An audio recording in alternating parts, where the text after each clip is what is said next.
The Murder Shelf Book Club contains disturbing content related to real-life crimes. Listener discretion is advised. The morning lift has been canceled off due to weather, so you'll have to go back inside and wait. Amongst the groans, I felt a flutter of relief. Good, I said to myself. I didn't know why, and it felt too irrational to articulate to anyone else, but I had a terrible feeling about the jump. It was like a sixth sense. Something inside me was screaming not to do it. Victoria Cilliers, from her book, I Survived, a True Story.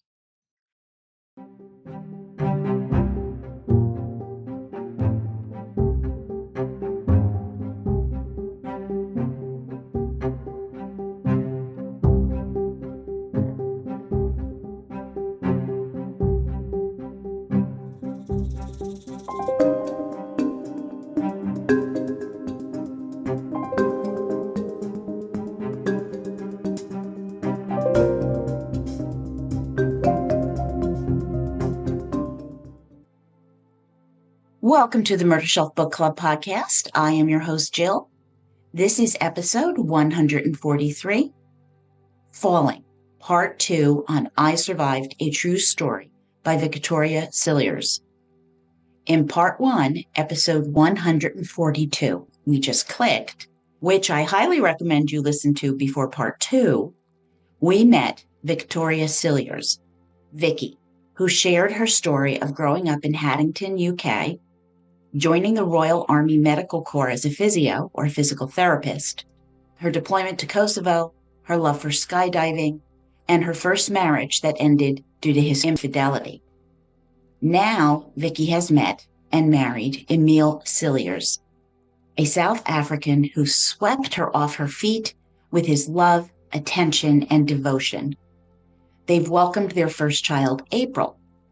But a concern has arisen over some odd withdrawals from their account, money going missing, and red letters indicating missed payments showing up in the mail. Trying to discuss this with Emile, he lashes out angrily and tells Vicky this was caused by his pay not being processed correctly, and he withdraws his love from her, refusing to speak to her, sometimes for days, leaving the whole situation very uncomfortable. Vicky is uncertain what to do, rationalizing that all married couples have financial up and downs, that it just isn't worth getting into it, that their life is really nice since the only thing they argue about is money. Now, I also shared some critical insights on love bombing and gaslighting, which I believe are affecting Vicky in her relationship. Vicky wanted to trust her husband. Emile had been affectionate towards her and their daughter, so she tried to set aside her worries about their bank accounts and just focus on their lives together. However, she did have concerns about their house. It was an older one, and the yard had steep slopes and drops, which were definitely not child-friendly. Emile suggested moving, but Vicky wondered if they could afford it. After making an appointment with the bank to discuss their finances, it quickly and embarrassingly became obvious that Emile's money trouble was a blight, and the unpaid bills had caused Vicky's credit rating to drop badly as well. How has she ended up in this situation? Now Emile suggested using the inheritance that Vicky had received from her grandmother. However, Vicky still doubted the amount would cover the cost of a new house and was still in shock from the banker's frank assessment. Emile then proposed that she ask her brother Chris for a loan. Well, Vicky considered this, and when she asked, Chris happily agreed. They would pay him back each month instead of going through a bank. But their dad insisted that the deed would be in Vicky's name alone and that Emile and Vicky sign a post-nuptial agreement. This meant that if they divorced, they would leave the marriage with what each had contributed, favoring Vicky since the family was supporting the purchase of the house. And they found a new house with an enclosed garden for April to play in, conveniently located near a park. Vicky loved it, but she worried about the monthly repayments to Chris. Emile promised that he would cover the majority of the payment each month. And while Vicky wanted to believe him, she was haunted by their unpaid debts and feared Emile would never repay Chris, who had been so generous with them. Would Emile's unreliability create a significant rift in their family? Well, Vicky's worries proved prophetic. For the first few months, the payments were processed without any issue. However, then she began receiving notices of misdirected transfers. Emile claimed that there was another mix-up at work, something she found hard to believe. She suspected he was lying, but how could she prove it? Eventually, the responsibility of paying the bills fell solely on Vicky. And another issue emerged: her parachuting.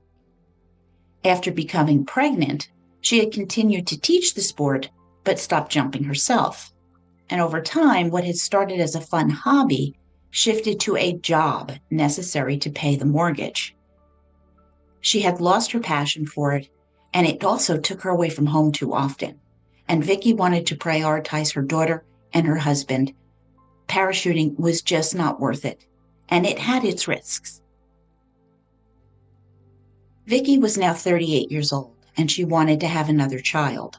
So she and Emile needed to act quickly, despite their shaky finances. Emile continued spending money wildly, but she hoped that the prospect of a second child, or a sixth if anyone was actually counting, would inspire him to settle down. When she suggested the idea to Emile, he thought it was wonderful. However, after a year of trying to conceive, Vicky had still not become pregnant. They decided to undergo testing to determine if something was wrong, and the doctor requested a sperm sample from Emile. A few weeks later, while making an appointment to review the testing, the receptionist asked Vicky to bring in Emile's results. So she said to him, "Hun, will you have these sent over?" While bouncing April on his lap, Emile was dismissive, saying the results were fine. Well, did he have any paperwork that he could give the doctor? At this, Emile simply shrugged no. Now, deep down, Vicky knew he had never been tested and he was lying. But not wanting to start an argument, she let it slide, fighting back tears. Why didn't he care? Why was she dealing with this alone? Well, about a week before her appointment with the specialist, Vicky's intuition kicked in and she decided to do a pregnancy test, which came back positive. Excitedly, she bounced into the kitchen and announced that baby number 2 was on the way. However, Emile's response was tepid and nowhere near the enthusiastic reaction it had been when they found out about April. Feeling let down, he didn't even hug her. And this would mark a significant shift in his behavior. Shortly thereafter, a friend whose 16-year-old daughter had been babysitting April called Vicky. The mom awkwardly explained that Emile had been texting her daughter inappropriately. Shocked and in disbelief, Vicky defended Emile, insisting he would never do such a thing. However, the screenshots were texted to Vicky, showing up one by one. Quote, "Do you have a boyfriend? You look really nice this evening." End quote. As Vicky read them, she felt sick, her hands shaking, the same response when she had found out that ex-husband Liam was cheating on her. Apologizing and feeling mortified, Vicky knew she had to confront Emile. He vehemently denied it, claiming that his phone must have been cloned or that his account had been hacked. She showed him the screenshots. Angry and growing aggressive, he shouted at her, quote, "How can you not believe me? Do you really think that little of me?" End quote. He was the victim here. He stormed out of the house, leaving a bewildered Vicky. Her thoughts rolled around and around in her head. Why would Emile flirt with a 16-year-old? He couldn't have done this, as her guilt overwhelmed her. She should have trusted him. The next morning, with April headed to the childminder and Vicky to work, she realized that Emile had taken her car. Getting into Emile's older car, she opened the glove compartment and the order for the sperm sample test fell out. Quote, "He never did see the GP about his fertility," I realized, letting my head fall in my hands. He had lied to me. End quote.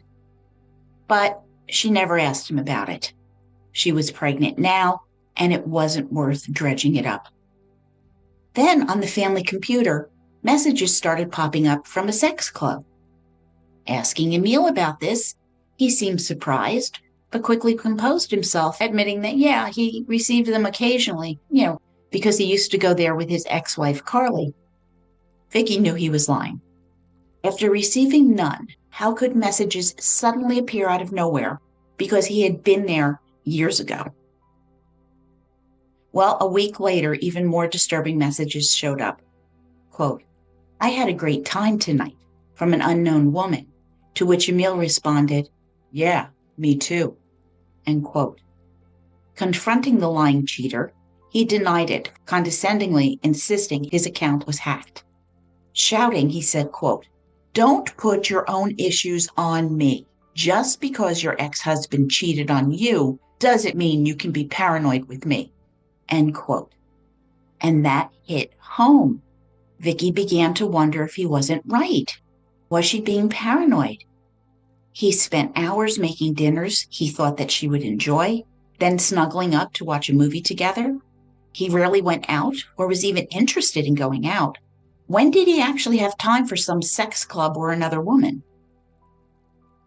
Then Vicky found a receipt from a restaurant for 2 meals, one being a salad and white wine, which sounded distinctly female, and he denied the receipt was his.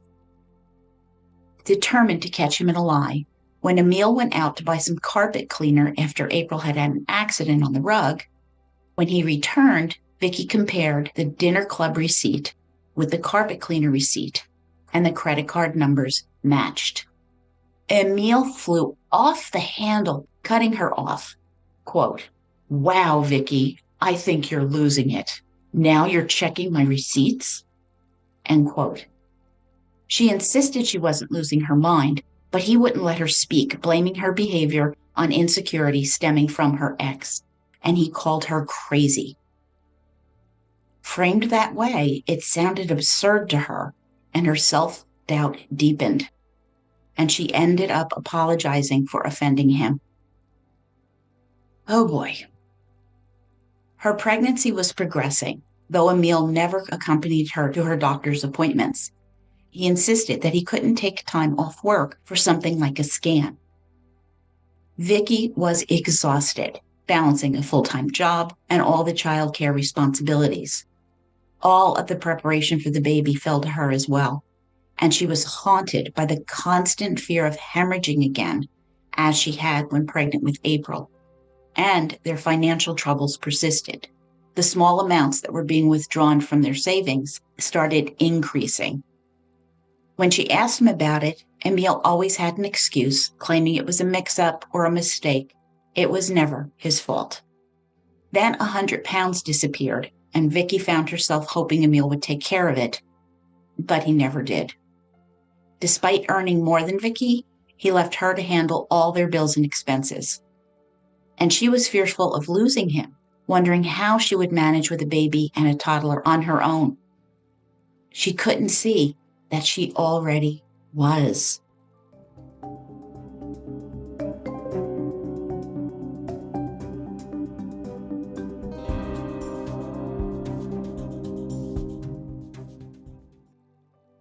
After noticing more unauthorized charges on her account, she called the bank to report them. Now she waited for her new card to arrive, but it never showed up. And meanwhile, the money continued to be withdrawn from her account. Emile suggested that someone had intercepted her new card, and he was right. Later, going through some paperwork, she discovered the stolen card hidden among Emile's documents. More lies. In response, she changed her passwords and closed her online banking, but Emile still managed to siphon off money from her account. She felt desperate to protect herself and the children from his reckless spending, seething with frustration. They could not continue like this, but she was scared. With a toddler and a new baby on the way, she worried that ending the relationship would mean losing any support. She was truly in a difficult situation, and his manipulations were taking a heavy toll on her. Next, he began spending more and more time away from home, volunteering for weekend duties. Oh, yeah, right, I believe that. And signing up for competitive skydiving. On the British Skydiving National's Facebook page, Emile was seen cozying up with various attractive women, clearly drunk. And Vicky wanted to die. These people knew them both. When he was away, he never called. And when he did call, he needed her to pick him up because his car had been impounded. Apparently, shocker, the insurance had lapsed. Oops. But she still went and picked him up and even paid the insurance bill. One night, they were out with friends, and their phones were sitting around on the table when a notification pinged. The group laughed, realizing that someone had a Tinder match, and it was Emile's phone. Vicky felt her face turn beet red. Not again, she pleaded. Please, not again, she thought. At home, she downloaded Tinder to see if her husband had an account, and Emile accused her of not trusting him. Well, damn right, you lying piece of crap. She asked him why he was on Tinder. It was innocent.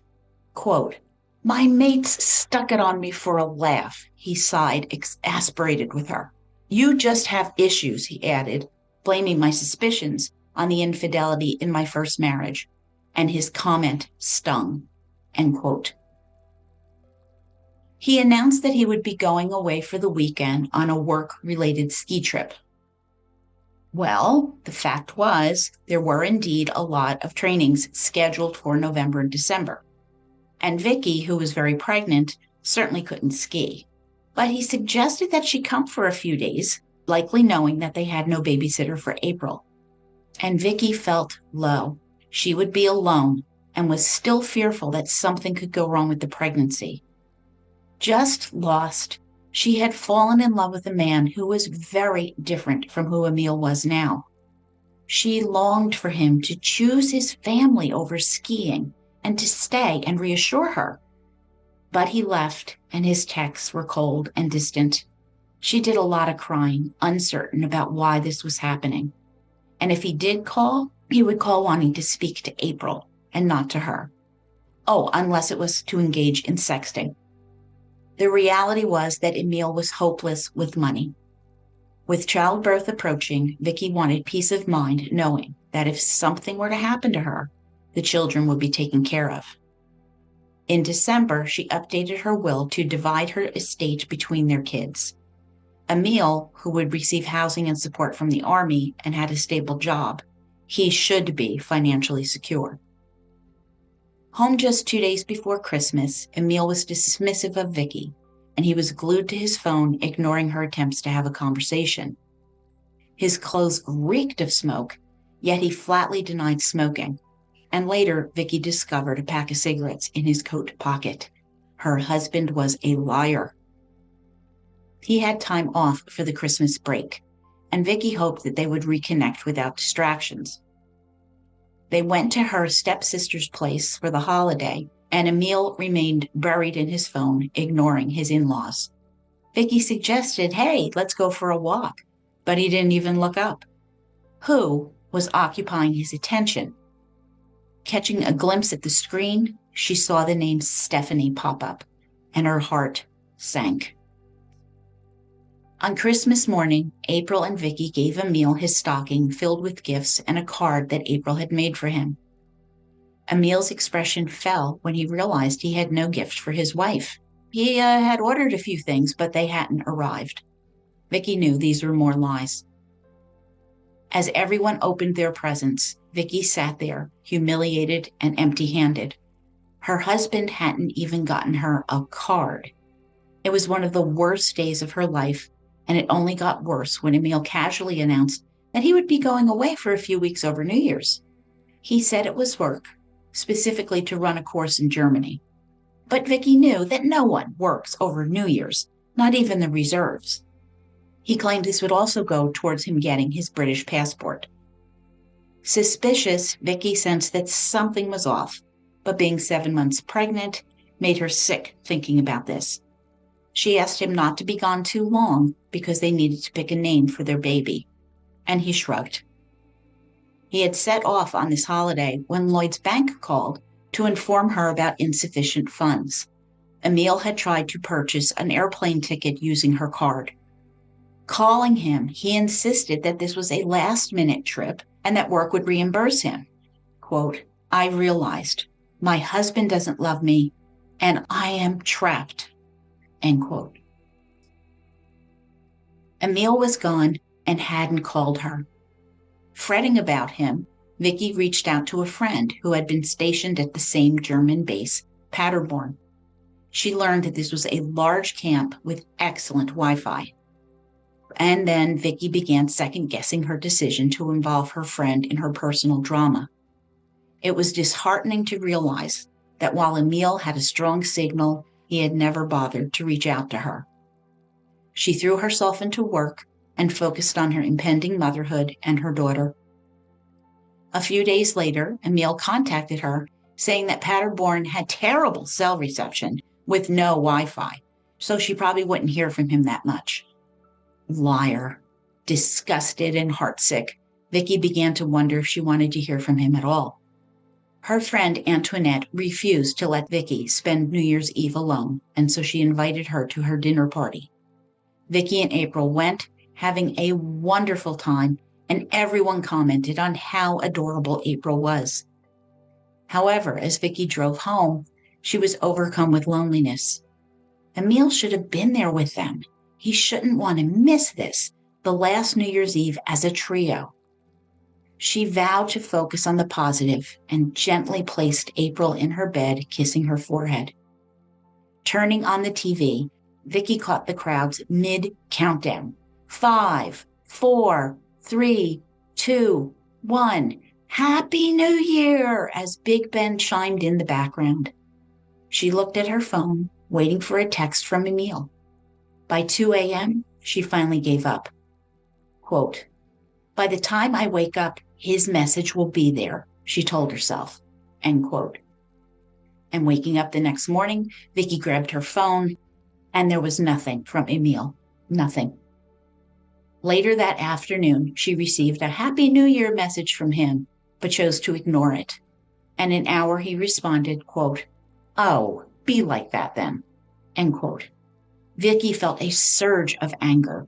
She wasn't naive. She suspected he was up to something, but she couldn't pinpoint what it was. Was he with that Stephanie?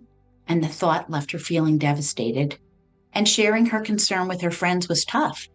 When they came over, Emile positioned himself among them, even when he wasn't part of the conversation. One of the women jokingly commented, quote, "Can't you get rid of your husband? How can we have a good gossip with a man in the room?" End quote. Vicky was afraid of being completely honest about her marriage, concerned that her friends would urge her to leave him. She questioned how would she manage on her own if that happened. And Emile was also cagey. He logged into Vicky's iPad and noted several sarcastic messages that she had sent about him. And when she asked him why on earth he was in her iPad, he blamed it on April, claiming that she had pushed some buttons and he had inadvertently seen it. Absolutely desperate, Vicky texted Emile, telling him that she loved him more than ever, but he was pushing her away. There was no response. When he did finally return home after 2 weeks abroad, he interacted with April but ignored Vicky. Sitting on the sofa and silently watching a movie, she noticed her phone indicated an email had arrived, and it was from Emile. He said that emailing her was easier since Vicky was far too emotional for a face-to-face conversation. He wrote he wasn't sure how he felt about their marriage, and the list of grievances that she had against him flooded her mind. She was pregnant, he left for weeks at a time, he was reckless with money, he was having an affair. But instead of expressing her frustration, she responded, quote, You really do pick your timings, end quote. It was clear that he was uncertain about wanting to remain married, and he needed time to think, but he insisted that he would be there for her and the baby. Finally, she just asked him, "Is there someone else?" And he looked her in the eye and denied it. Then he said he was going to stay in a room at the base, and her shoulders dropped as she realized he was leaving her alone again with a 2-year-old to care for. She pleaded with him to focus on the baby, and he agreed to stick by her for the next few months, but they needed to rethink their relationship thereafter. And now he stayed at the base, stopping by on and off on the weekends. After a few weeks of this, he announced that he would be going on a military drive trip in May. Right after they would have a newborn? Emile disagreed. Not a newborn. The baby would be a few weeks old by then. Absolutely unbelievable. While using the family computer, Vicky discovered emails that he had sent to the instructor inquiring about the accommodations for the trip as he was bringing his girlfriend along, a dagger to Vicky's heart. She also found searches for sex and fetish clubs in their area, as well as locations he had recently visited. Furthermore, she saw that he had arranged to have dance lessons on Valentine's Day, a day when he left Vicky home alone with April. Brokenhearted, feeling so low, Vicky vowed to get through this pregnancy. The well-being of her unborn child was her top priority. Vicky no longer recognized herself. The competent veteran, the expert parachutist who had once exuded confidence, now no longer spoke up for herself and was filled with doubt. She couldn't believe she was putting up with such toxic behavior. She had no confidence. She doubted that she could look after herself and her children. The constant lying made her feel weak and grasping. His infidelities made her feel worthless. Whenever she questioned his actions, he twisted the situation so she felt it was her fault. How could she have chosen 2 cheating husbands? What was wrong with her? Going through the motions of daily life, she knew she needed help with the new baby. Perhaps she could convince him to be honest. Then they might have a chance to start over.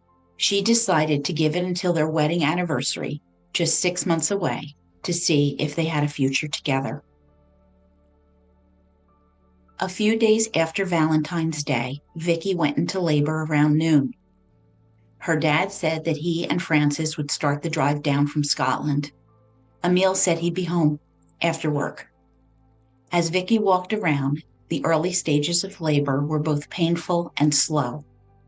Emile finally arrived home, as did Dad and Frances. It was still too early to go to the hospital, and Emile was preoccupied with his phone, so he finally went to bed. Vicky woke him at 1 a.m. to let him know it was time. They settled into the hospital, and the midwife informed them that the labor had stalled, and it would take hours to restart labor, leaving Vicky screaming in pain. Through the haze, she felt Emile holding her hand, even as he continued texting with someone. Finally, their beautiful son was born, flooding Vicky's heart with love. Emile stood over in the corner, totally indifferent. She asked him if he wanted to hold the baby. Taking him, Emile cradled their little boy and still said nothing. Vicky then asked him if he loved her, but Emile gave her a blank look. Exhausted, she fell into a deep sleep. Due to the long labor, both she and the baby would remain in the hospital for the next 12 hours, and the plan was to discharge them around 8 p.m. that night. But Emile hesitated, saying it was really too late to go out. Wait, didn't he want us to come home? Well, the doctor offered to let them stay until morning and suggested that Emile could go home and get some rest. And he did. And Vicky couldn't shake the feeling that he didn't want to bring them home. But then suddenly, Emile had a change of heart, and he said he would come and get them that night. And this was the first positive thing he had said in months, and Vicky felt a glimmer of hope. That night, April stayed up and was introduced to her little brother, whom Vicky named Ben. Her face beamed with joy as she cuddled him, and when the grandparents took photos, Emile put his arm around Vicky, And the next few days were actually perfect. Dad and Frances helped out around the house, and Emile's mood improved. However, once her parents left, he reverted to being silent and distant again. When the midwife came for a postnatal visit, Vicky burst into tears. She dismissed it as baby blues, as she couldn't bring herself to tell the midwife that her husband was a lying cheat. Not long after Ben's birth, Emile announced that he was borrowing her car. This irritated Vicky because she was on maternity leave and she would like to actually use her car. And when he returned, it was reeking of cigarette smoke. Fuming, she stormed in the house, interrupting the breakfast she had made him. Quote, "Do me the courtesy of not smoking in my car," she exclaimed, end quote. And he denied having smoked. And ignoring him, she said, quote, "It's not good for me or the children, and I don't want a car that stinks of smoke." "You're accusing me of something I haven't done," he shouted, jumping up from his seat. The expression on his face was stone cold, so horrifying I couldn't forget it. His aggressive reaction to what I was saying only confirmed to me, "You always overreact when you're lying," end quote. And she turned and left the house. Any affection between them had long since vanished. He did help with the children, and he took a night feed for Vicky once a week. One night he announced that he was heading back to the barracks to sleep. Well, that's odd. It's already 10 p.m. But Emile insisted that he would avoid the morning traffic if he left now. With April sleeping upstairs, she got in bed with Ben, feeding him, and she heard Emile fumbling around in the kitchen. She figured he was making coffee for the ride. After a while, she realized he was still home and wondered what on earth he was doing. But finally, she heard the front door close as he left. The next morning, Vicky crept silently downstairs to make herself a cup of tea, careful to not wake the kids. This quiet time was so precious. Oh, all the parents out there, we know that. But she sniffed the air and caught a strong odor of gas. A pipe ran behind the food cupboard that connected to the stove, and Vicky leaned in to confirm that gas odor. She turned off the lever attached to the pipe, noticing something that looked like dried blood. Quickly, she texted Emile, asking if he had adjusted the level, because there was this dried blood, and he had cut his hand badly over the weekend, and it had bled quite a bit. Emile replied, quote, "Did you turn the stove on?" And she almost laughed, thinking, "Of course not. I'm not about to blow up the house," end quote. She opened up the window to let in fresh air, and the smell dissipated. When she tried to adjust the lever again, there was a whoosh of gas.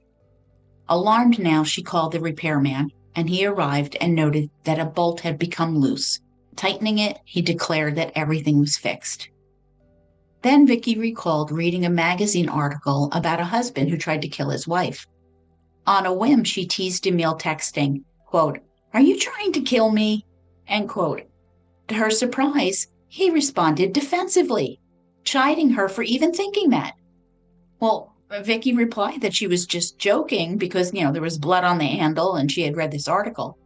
But she went back to her busy day with the children. She couldn't shake the thought of why Emile had reacted so strongly.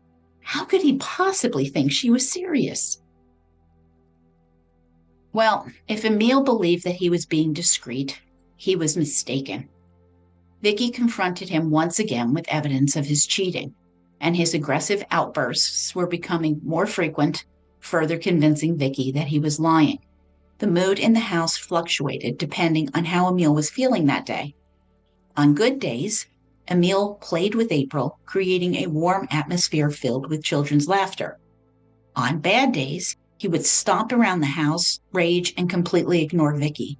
And during those times, she would avoid any room that he was in. One chilly March morning at 3 a.m., questions swirled in her mind. How could she afford childcare for 2 children when she returned to work? She was shouldering all the bills, with Emile offering no support. What was she going to do? The financial issues remained a constant source of conflict, leaving her feeling trapped, and she wasn't sure how much more she could endure.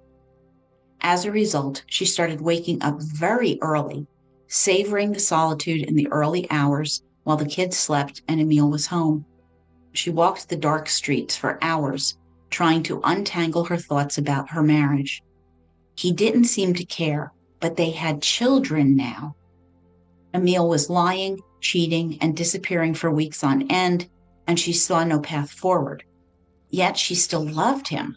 How could she manage with her newborn all by herself? And I'm saying to myself again, Vicky, aren't you already doing that? But she just can't see it. Emile was attentive to Ben, and he was helping with the night feedings, which did give her a little bit of hope. He was home most evenings, and they would sit down to dinner as a family. She prayed that maybe they were over the worst and that things were improving. And her hopes were rewarded when an enthusiastic-sounding Emile called her. Quote, "It would be really great for us to go and jump together." End quote. Oh my God, it had been so long since he wanted to do anything together, and her heart leapt. She was delighted. Emile said he would make arrangements at the parachute center, and his tone was warm, and Vicky was so touched that he had suggested this. It had been a long time since she jumped, not since before she was pregnant with Ben, and she was apprehensive about jumping, but knowing that Emile would be there with her reassured her that she would get back into the swing of things. They went to the Netheravon Parachute Center, and she ran into her old friend Wes and handed him her parachute for him to inspect.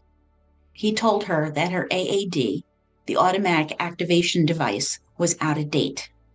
Now, this device is responsible for deploying the reserve parachute if the jumper was falling too quickly, was at a low altitude, or the main failed. Without it, a jump would be dangerous, and Wes explained that he would send it out for servicing, have the batteries replaced, which meant that her parachute rig would be out of action for the next few weeks. Feeling disappointed, she asked if she could rent a kit, and Wes was more than happy to accommodate her and was thrilled to have Vicky back. She shared the good news with Emile that she could rent a kit, but she noticed him dropping his gaze. What? What was wrong? Emile couldn't find a babysitter. Disappointed, he suggested that Vicky should go ahead with her plans to jump on Saturday while he was with Ben and April. Damn it, Vicky thought to herself. She really wanted to do this together, but she didn't want to upset him. So she agreed, and he promised to come and watch, and she appreciated the smile he gave her. So a week after the gas leak, they bundled the kids into the car as April chatted away to her parents. Quote, "Mummy's jumping from high up in the sky?" she asked. "That's right," said Emile, turning to smile at Vicky. But unfortunately, the weather that Saturday was not great, and Vicky wondered if the jump would be canceled as she was filling out the necessary paperwork. Chief Instructor Mark was delighted to see Vicky, saying it had been too long, and he signed off on her paperwork. As they chatted, Vicky admitted she wasn't sure she wanted to return to instruction. It came with such responsibility, and she felt she really needed to focus more on her family.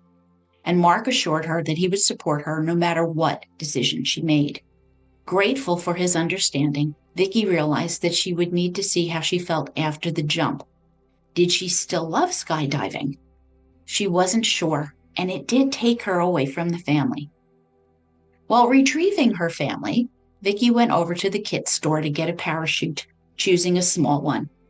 A woman nearby paused, asking if Vicky was allowed to have the smaller chute, since the smaller parachute meant a quicker fall. Wes assured the woman that this was fine and that Vicky, an expert, could handle herself. Emile picked up the parachute and swung it over his shoulder. And then April announced she had to go potty. While Vicky was buying her ticket, Emile took his daughter and bounced away, while Vicky cradled Ben in her arms. To her surprise, Vicky realized she knew very few people at the parachute center. So much had changed since her last jump. Then she wondered what was taking them so long as she headed towards the restrooms. Now, there was one main door that led to 3 others, one for women, one for men, and a shower room. Upon opening the first door, she saw April happily chatting away with Emile, and smiling, she returned back to the reception area. Still waiting, Vicky saw that the weather had turned worse and the jump was canceled. With April in tow, they took 5, maybe 10 minutes for the potty run. Emile suggested that Vicky just stow the kit in her locker and use it when the weather cleared. Well, that was odd because that wasn't the procedure. She should just turn it in and get one when she was ready. But again, she wanted to agree with Emile, and the kids were getting more restless and now hungry. So following his suggestion, she tucked the kit into her locker. She planned to come back the next day to complete the jump, and she also had a birthday party to attend that afternoon. So if she didn't make it back, she could always just return the kit later. At home, the kids were fed, with Emile bathing April, while Vicky settled Ben in for the night. And she pleaded with her little son, "Please sleep tonight, please." Afterward, she plopped down next to Emile on the sofa, and he asked her what she wanted to watch, placing his hand affectionately on her leg. She nearly fell off the sofa in shock. Wow, things were really looking up. Vicky was happily enjoying the cozy atmosphere in her home for the first time in a long while, and it felt like maybe she could have her perfect family. And then Ben's wail woke her in the wee hours of the night as she tried to settle him down. She knew she was going to be exhausted. Should she just cancel the jump for Sunday? Was this a sign? And she was correct. By sunrise, she had finally gotten Ben down to sleep. And when she came downstairs, Emile was enjoying a cup of tea. It was Easter Sunday, April 5th, 2015. After hearing about Ben's tough night and Vicky's doubts, he suggested, well, go now and jump while Ben's asleep. He would stay with the kids, and that would give her plenty of time to prepare for the party later. Though a little reluctant, she thought that since the jump was on her mind, she might as well go and get it over with to stop worrying so she can enjoy the rest of the afternoon. Giving April a big hug, she headed over to the parachute center, her nerves taut with tension. She really wanted Emile there, but he had planned this for her and she just had to see it through. Retrieving her kit from her locker, she made her way to the hangar.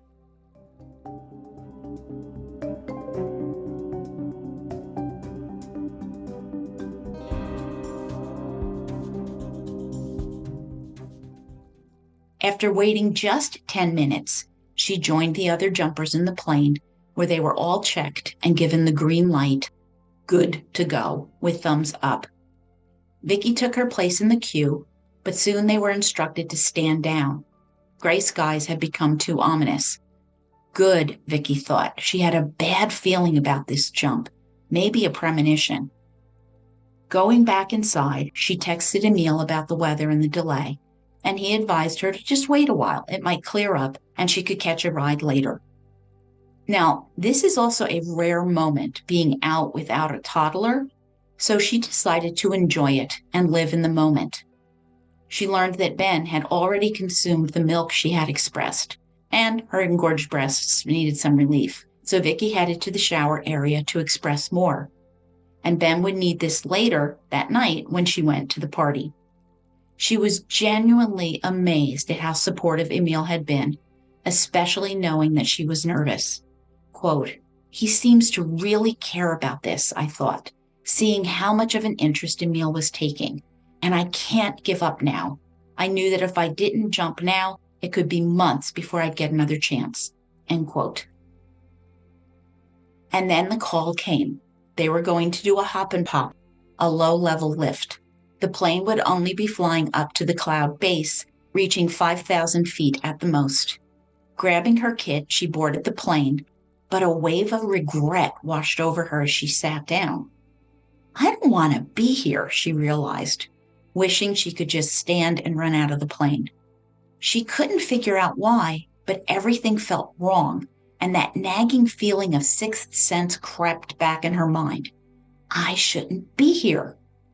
With her eyes welling up in tears, she slid the helmet over her head so no one would see. She began to shake and closed her eyes in fear of vomiting, and she chastised herself. She was an experienced jumper. Stop this. But the dread would not ease. She thought about her children, especially 5-week-old Ben, home waiting for her. And today was her first day apart from him, so that must be it. All right, let's jump and get it over with so I can go home. With clouds lower than expected, the jump master decided that only a few people could exit with each pass, so Vicky would be among the last to jump. As the door opened, the first person leaped, and the plane circled the airfield 3 times, and with each pass, more jumpers exited. Finally, it was Vicky's turn. Alone, she felt herself kick into gear, her fears pushed back. Jumping was second nature. Crouched over the door, she looked down at the 3,000 feet below, spying a field beneath her. Holding her breath, she leaped into the sky. The rush of cold air hit her face, and she fell, a sense of serenity washing over her. She had this. She spread her arms out in front of her, navigating through the air with careful control. Reaching behind her, she grabbed the toggle at the base of her rig strapped to her back and pulled it outward, deploying the parachute. The canopy billowed out, but instead of slowing down, she felt an uneven jolt. Weird, the lines attached to the parachute were badly twisted. Shock hit her for a moment, but she quickly snapped out of it. She'd encountered this before, and annoyance bubbled up. Her training kicked in as she began to unravel the twists, and it seemed to be working, but she could see there was still something wrong. Screw this, she thought, cutting away the parachute as she continued to drop. Preparing for a severe jolt from the fast-acting backup parachute, she tugged the toggle to open it, closed her eyes, and braced for the snap motion that would jerk her upward, only to feel nothing. The reserve parachute had only partially inflated, causing it to spin out of control. She was violently thrown sideways, almost upside down. Fighting against the turbulence, she desperately tugged on her risers, trying to free the twisting lines. Slowly, she began to build up momentum, and just as the lines started to untangle, the spinning intensified. Dizziness washed over her, but she continued to pull on her risers, striving to gain control of her descent.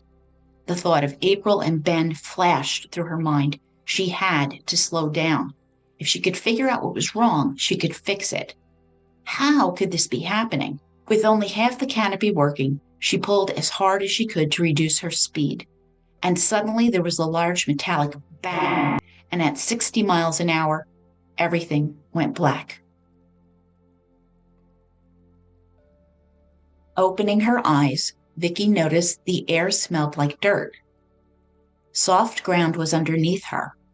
I'm still alive, she thought, moving her finger slightly, then her toes. When both responded, she breathed a sigh of relief. Good, everything works. Looking around her, some people exclaimed, "Oh, thank God, Vicky!" Kneeling beside her was Kate, a friend from the center and a trained doctor. Kate quickly checked her over as a blur of people surrounded them, worry etched on their faces. The blaring klaxon of the ambulance drew closer and closer. Well, wait, was she in a helicopter? They were landing in Southampton. But Salisbury's closer, Vicky muttered weakly. Yes, but Southampton has a major trauma center, Kate explained. Vicky protested faintly that she was fine, and then succumbed to sleep again. When she woke later, she found herself being wheeled into an A&E for accident and emergency, with a crowd of doctors surrounding her. Then she was in a hospital gown, voices murmuring around her. Vicky drifted in and out of consciousness. Opening her eyes once more, she saw she was in a large hospital bed in a large A&E room, and Emile was by her side. Quote, "How are you feeling?" he asked. Wiggling her fingers and toes. "Fine," she replied. "Good, I've been here for some time," he said, end quote, as Vicky apologized for causing all this fuss. She could sense his blame, which made her feel guilty. Her head spun from the medication she was on, and she closed her eyes to block out the blurry images and the noise ringing in her ears. As they increased her ketamine, she was taken for a CT scan, and the world faded away once more. Her eyes fluttered open, and a doctor greeted her with hello, and he mentioned that her parents were on the way to the hospital. Well, Vicky was surprised because she felt fine and wondered why they needed to come, and the doctor explained what had happened, that she had suffered a bad fall. Emile then told her the kids were with Carly, his ex-wife, but her parents would be taking care of them tomorrow. And Vicky thought, wow, that was really nice of Carly. And April got along well with her older half-siblings. Vicky had actually rarely seen Carly or her kids. As the doctor detailed her injuries, Vicky learned that she had a broken pelvis that required surgery. When they adjusted her pelvis binder, she experienced a vicious stab of pain, screaming in agony, and it felt like she was being ripped in half. Glancing at Emile, she noticed he was engrossed in his phone. Later, it would be revealed that he was texting with his girlfriend. When the police asked him why he was on his phone, while Vicky, who had nearly died, was in such bad shape, he shrugged it off, claiming that she was out of it and she didn't know. It was a disturbing display of indifference, with psychopathy rearing its head. Vicky had broken most of the ribs on her right side, which caused part of her right lung to collapse. There was also the possibility that her bladder was damaged. As she gasped in disbelief, she found it hard to accept just how badly injured she really was, and the doctor said she was lucky to be alive. He mentioned she might have spinal fractures, so they had initiated full spinal care to protect her spinal cord.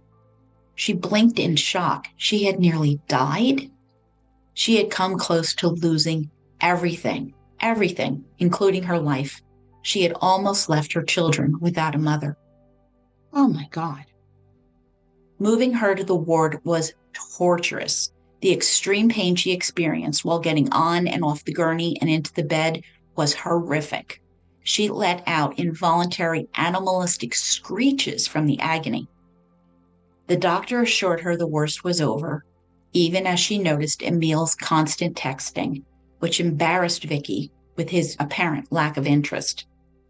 The BBC would report that while Vicky was in intensive care, Emile presented critical injury insurance forms for the doctor to sign. Vicky said, quote, "He didn't even say he loved me. He was there counting up my fractures. You get £1,000 for each break, and he was there totaling them up." End quote. Dad and Frances arrived, tears streaming down their faces when they saw how badly injured Vicky was. They had to deal with Emile, and the tension among the three of them was palatable. But despite their fears, they put on brave faces and pressed onward. The surgery on Vicky's pelvis lasted 3 hours, and her recovery began in earnest. She longed to see her children, but they were too young given the risk of nasty infections common in hospitals, especially the ICU. Emile managed to FaceTime with April, which provided some comfort. However, Ben had already changed since the last time she saw him, which broke her heart. Emile had come home from work to relieve Dad and Frances of their childcare duties, and then they would immediately head to the hospital. Vicky kept telling herself that Emile needed to be with the kids during this time. But the truth was, she needed him by her side to help her heal so she could return home. The nursing staff informed him that he could visit her anytime, regardless of the visiting hours, but he never took them up on it. Friends would comment that if their wives were in her position, they would be there as much as possible, and Vicky couldn't deny that they were right. His attitude towards her didn't make sense. People do cope with things in different ways, but that felt far too generous. He was just being a selfish jerk again. And Vicky admitted to using the powerful fentanyl button on her IV to simply forget where she was.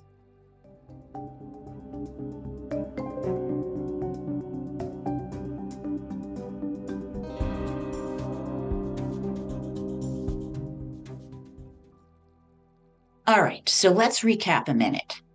Both of Victoria Cilliers' parachutes failed, which is incredibly rare. According to data from the United States Parachute Association, in 2022, there were 3.9 million jumps, with 20 recorded as fatal skydiving accidents.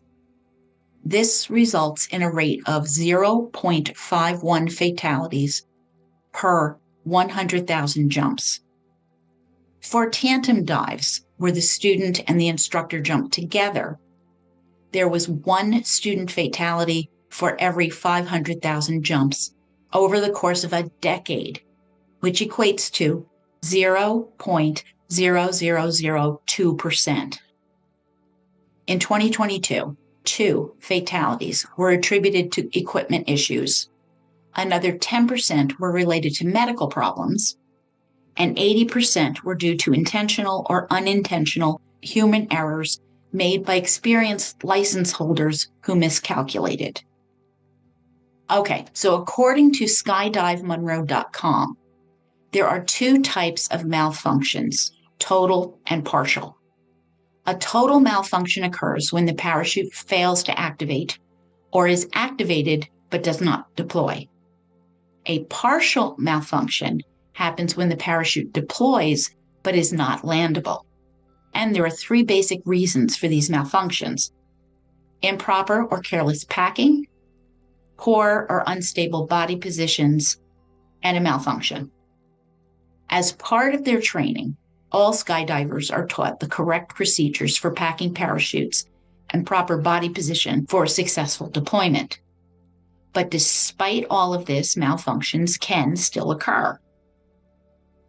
Now, a skydiving rig resembles a backpack, and it contains 2 parachutes, the main parachute and the reserve parachute, which serves as the backup. The reserve parachute is only used if the main parachute malfunctions. Only FAA-certified professional parachute riggers are authorized to pack the reserve chute. Additionally, reserve parachutes must be repacked every 180 days, regardless of whether they have been used or not. And we saw that when Vicky was going to go jump, her parachute needed to be processed, new batteries and all of this, and that's why she had to rent a rig. Every skydiver is taught how to recognize a safe landing canopy. They look, they ask themselves, is the canopy inflated? Is it open? Is it fully inflated? Is it rectangular in shape? Is it maneuverable with toggles? If the answer to any of those questions is no, it indicates that the main parachute has malfunctioned and emergency procedures are initiated. So what do? There's a parachute malfunction. You cut away the failed main parachute and you deploy the backup reserve. This process must occur at a minimum altitude of 2,500 feet or 762 meters for students and A license holders, and no lower than 1,800 feet or 549 meters for B and D licensed skydivers. So you have a little bit more leeway there as an experienced skydiver.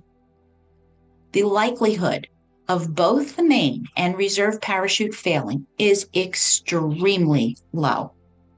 Reserve parachutes are packed with great care, making their failure almost non-existent.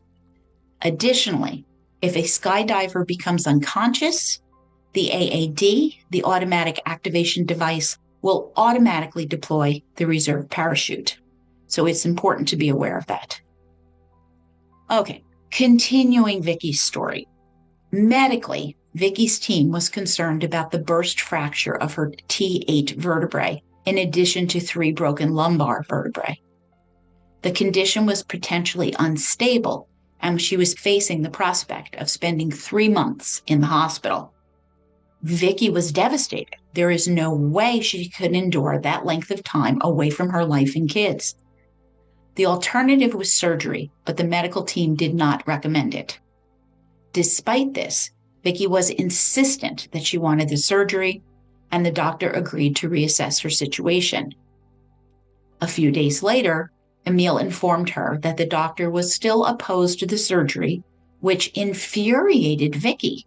The doctor had spoken to Emile, but not her. Vicky was the one with medical training, not Emile, and it was her body at stake, and she demanded a second opinion. Good for her, speaking up for herself. The second spinal surgeon explained that they needed to determine if her spine was stable. To do this, they would need to get her upright in a brace and conduct weight-bearing x-rays. They needed to assess whether the vertebrae were pressing down, which would indicate instability, or if they remained in place, suggesting stability. If the vertebrae were pressing down, he could surgically stabilize them. The doctor's manner was engaging and professional, and he took her concerns seriously, and Vicky agreed to proceed with the plan. First, however, they needed to get her off the fentanyl, so Vicky requested that the nurse remove the fentanyl pump and switch to oral pain management. The physical therapist then began to help Vicky get into the brace, which felt like a strange juxtaposition for her, the physio being assisted. As she sat up, she felt awful. Her head was spinning, and her body had grown accustomed to lying down. She lasted less than 2 minutes in that position. But determined to get this x-ray, Vicky pushed herself. As a physiotherapist, she kept her joints moving, practiced hip movements, and focused on her breathing. And each time she sat up, she managed to stay a little bit longer through sheer determination.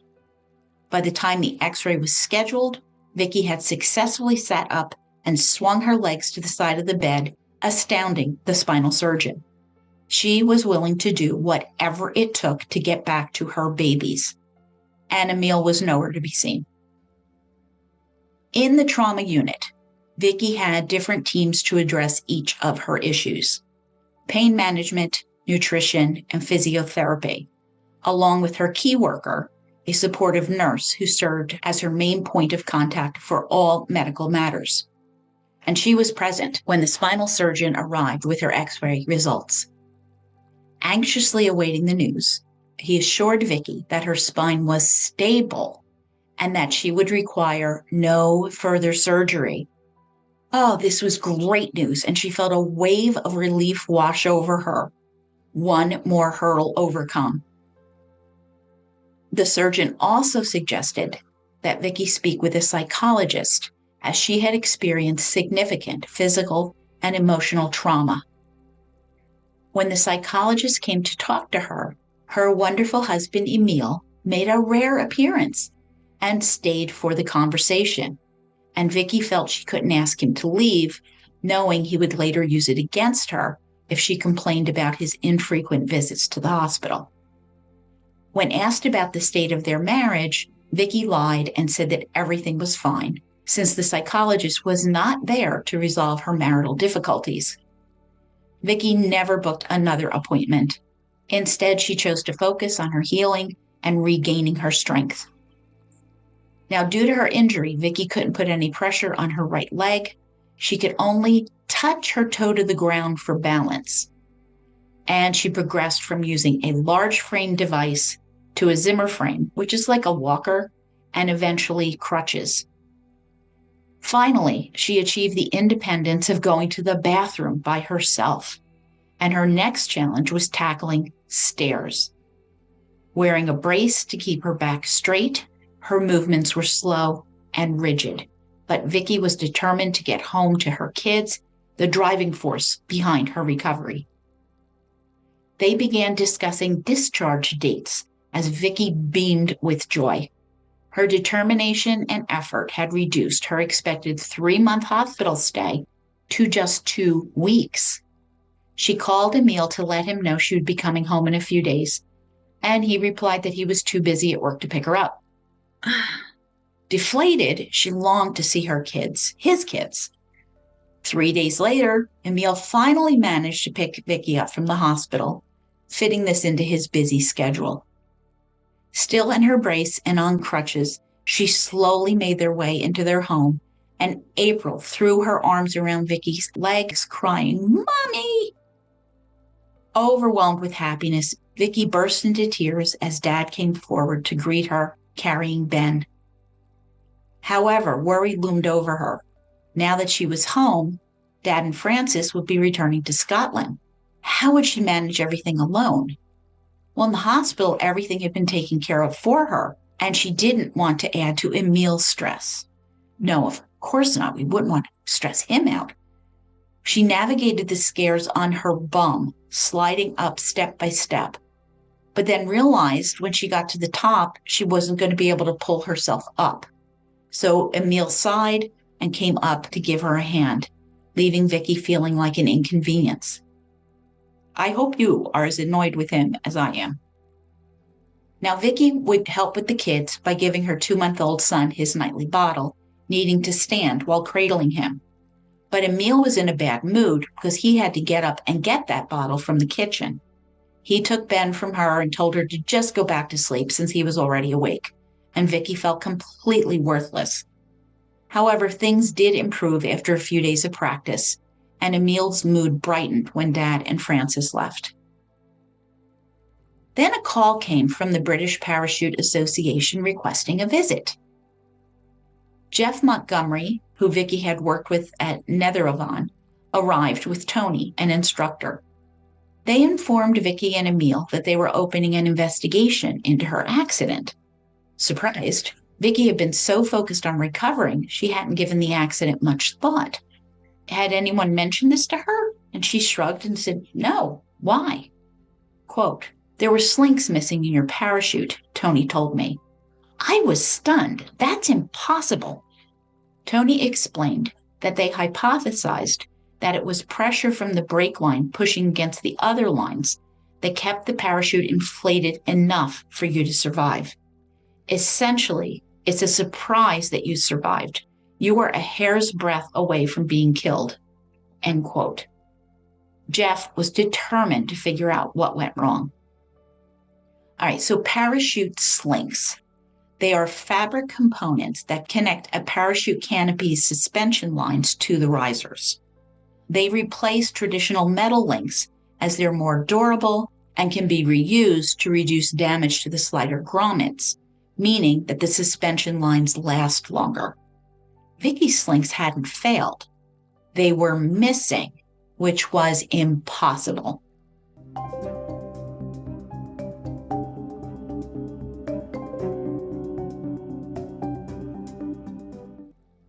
A few days later, Vicky's friend Alex called to inform her that the chief instructor and everyone else at the parachute center were deeply concerned about the recent accident.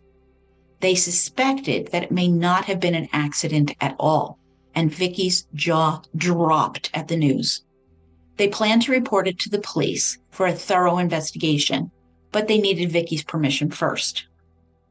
Vicky hesitated. She worried that Emile would blame her if the situation escalated, so she wanted to discuss it with him first. After filling Emile in on the situation, he came over to her, wrapped his arm affectionately around her shoulders, and encouraged her to go ahead with the report. Quote, "Even if it turns out to be nothing, putting everyone at the parachute center's minds at rest will be a good thing." End quote. Vicky then called Alex to share their decision to inform the police. Learning there would be an investigation, Alex was relieved and assured her that they would report it right away. And this marks the point where the police become involved in the case. It turns out another friend of Vicky's had already contacted law enforcement, telling them that the Cilliers' marriage was not as perfect as it appeared from the outside, specifically that there were strains and financial problems. Constable Maddie Hanna realized that she would need to speak with both Victoria and Emile Cilliers. The thought that the fall might not have been an accident began to resonate in Vicky's mind. Could it be foul play? Was the parachute tampered with? It was a terrifying idea, but Vicky struggled to believe it. It seemed like just a freak accident. Perhaps someone had a grievance with the parachute center. Over the next 2 weeks, Vicky heard nothing more, leading her to assume that the police found no evidence of foul play. Meanwhile, she started planning April's Frozen-themed birthday party with her friends, which would include a bouncy house. During that party, Emile helped Ben, encouraging Vicky to enjoy her time with April. His behavior was in stark contrast to the aloof jerk he had been during Christmas and after Ben was born. Once again, he seemed like a completely different person. By the end of the day, Vicky had had a lot of fun, but she was exhausted, and Emile put Ben to bed, bathed April, and settled her down. When he walked into the living room, he found Vicky lying flat on her back on the sofa, and he chuckled and said, quote, "You'd be lost without me." And Vicky agreed that that was absolutely true, end quote. It had taken some time, but things between them appeared to be improving. He was even laughing. 2 days later, Emile ran down the stairs shouting that he was late for work and he would see them tonight. But Emile never came home. There was a knock at the door, and Vicky saw 2 men, Detective Inspector Paul Franklin and Mark from the Wiltshire Police. Concerned for Emile, Vicky hoped that he was all right, and the detectives explained that her husband had been arrested. Vicky was stunned. Why? She asked. She learned that the arrest was for suspicion of attempted murder, specifically of Victoria Cilliers. The words echoed in Vicky's mind as she struggled to comprehend the situation. What on earth? Well, she needed to speak to Emile, but her request was denied. Confused and anxious, she asked why they suspected him. And they said they had spoken with everyone who might possibly be involved, but could not share more details at this time. And spoiler, Vicky would learn almost nothing about the case or the evidence for the next few years. Yes, years. Meanwhile, she grappled with a disturbing thought. How could the man I married and had children with do something so inherently evil to me? She certainly recognized that Emile had his faults, but this? No, this was unbelievable. Vicky had no idea when she would be able to speak to Emile again, and it scared her to realize that she was on her own with a 3-year-old and small baby. She would need to call her dad, who was also in shock at the news. And guess what? He and Frances drove down again from Scotland. It is really important to note here that Vicky does not see herself as a victim. She cannot believe that Emile could do something so terrible. The police must have made a grave mistake. And research shows that 51% of victims of coercive control do not see themselves as victims. And I will pause our look into the case of the parachute plot murder here. I will be back with part 3 shortly, when we will begin the investigation in earnest, as Vicky struggles to process what is happening as more charges are forthcoming. And our next book is Chasing Down the Zombie Hunter by Troy A. Hillman. Hot off the presses, this engaging true crime book was just published on October 7th, 2025. So you need to read this one with me. Chasing Down the Zombie Hunter is an extraordinary, detailed inside story of how an ex-CPA turned detective, Troy Hillman, and an elite team of detectives forged a cold case unit determined to solve a brutal double murder that had haunted Phoenix, Arizona for 2 decades. Thank you for listening. We will get back to Vicky's story shortly. I do have some special episodes in the works that will be dropping on our off weeks as I strive to give you fascinating content on the best true crime books. I appreciate you joining me on this journey. I do not want to do this without you. Don't forget, if you're going to CRIMECON 2026 in Las Vegas, you can use my code, one word, lowercase letters, murdershelf, to save 10% on your badge. If you enjoyed the podcast, please share it with friends, with family, and leave a positive 5-star review. All of my sources, photographs, articles, recipe, and drink links are on my blog at www.murdershelfbookclub.com, November 2025. And if you have any questions, contact me at jill@murdershelfbookclub.com or follow me on X, Facebook, Instagram, LinkedIn, and YouTube. Additionally, you can join my Patreon for $2 to $4 a month and help choose the next book I feature and enjoy my serial killer class. See you in 2 weeks with the conclusion of I Survived by Victoria Cilliers. What a story.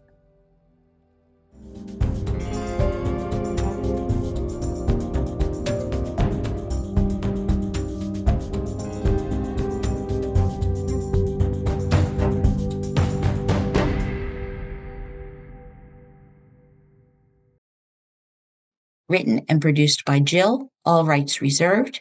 Music, The Pewter Elephant by Blue Dot Sessions.